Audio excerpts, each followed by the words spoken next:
Good afternoon, everybody. Attorney General Martha Coakley. Let me tell you who's on the podium with me today.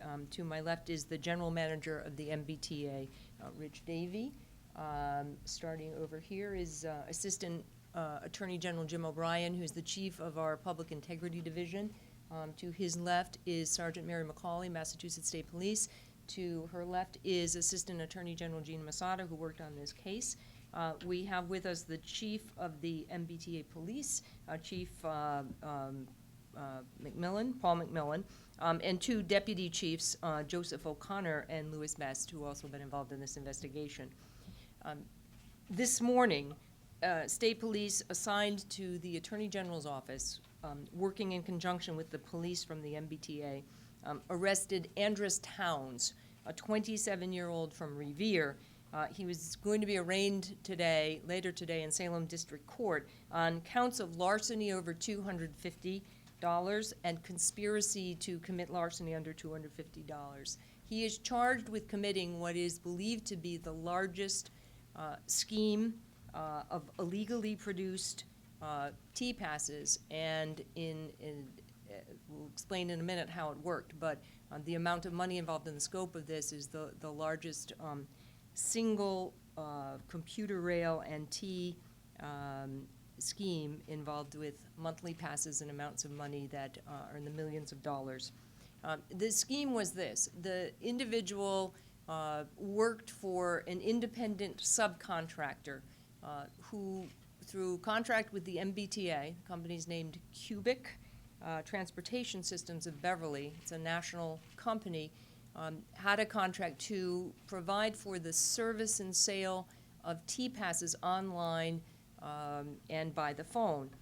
This individual, who was an employee, used his position at Cubic to access and produce what were authentic but unauthorized T-passes, and so that they would work when they were used going through a turnstile, but they were not evidenced in any way on the T computer to show that the pass had been sold or that money was due to the T. Let me explain that. And then to the right, you can see the front and back of one of these.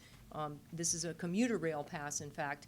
The face value on this one is $235. That's a monthly pass. The maximum was $250.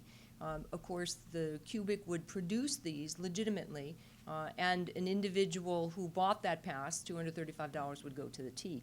In this instance, though, and this is one of the cards blown up, that card is basically offline. Although it had the magnetic stripe on it and it could be used as a T-pass, there was no record to the T that this pass even existed, because this individual, we allege, created his own set of ghost passes, a file of all of these passes that he did sell at a discount online, often through Craigslist or through other individuals. And so let me be clear, these looked the same. They operated by and large the way the T-passes looked, but he was able to sell over a period, we believe, going back to the year 2007, up to 20,000 of these passes for millions of dollars. In March alone, the MBTA has estimated, and I'll tell you when they determined this, they traced at least 400 of these passes in 1 month alone, the face value of which would have been $70,000.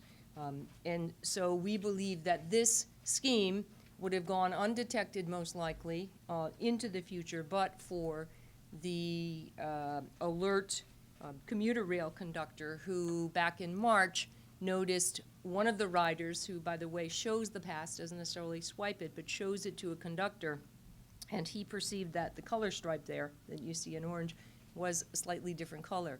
He asked the rider about it. He said he had bought the pass for a discount on Craigslist, which made the conductor suspicious, rightfully so, and the investigation began that showed that this was a pass with a serial number for which there was no record in the MBTA. As a result of that discovery of that one pass, the T-Police, the state police assigned to our office, began an extensive investigation, the result of which is today's arrest. I will note that This investigation is ongoing, it's active. At this time, we have no reason to believe that there are employees of the T who are involved in this, but we are pursuing, as we've notified Cubic, investigations around the production and the distribution of these T passes. Our note to consumers is that the MBTA does not sell discounted passes. They do not sell discounted passes online or through individuals. If there are consumers who still have passes that they believe now may be deactivated, many of them since March have been deactivated, so they cannot use them, but they are alerted to contact the T Police with the pass, or if it's been destroyed, to at least let us know so we can get the full scope of this. But I must acknowledge that this investigation, with the help of the Mass State Police, the T, and our office, we believe has brought this scheme to a halt, and we're going to continue to look at the scope of the activity here. With that, I'm going to turn it over to General Manager Richard Davey. Thank you, General. Thank you. A few things I want to mention. First, I want to thank very much Attorney General Coakley and her team, the Massachusetts State Police and Transit Police, for this 2-month exhaustive investigation. Obviously, it's an ongoing investigation, but this today's event was significant in cracking what the General said was an enormous case of fraud at the MBTA. A couple things I want to mention about Cubic. This morning, in terms of our commercial relationship with Cubic, we sent them a notice of breach. I've spoken to the president of the company to express not only our outrage, but our expectation that the MBTA will be fully compensated for these losses. I have senior management from the MBTA now upstationed in Cubic's office in Beverly, where they will be until the contract is fully terminated.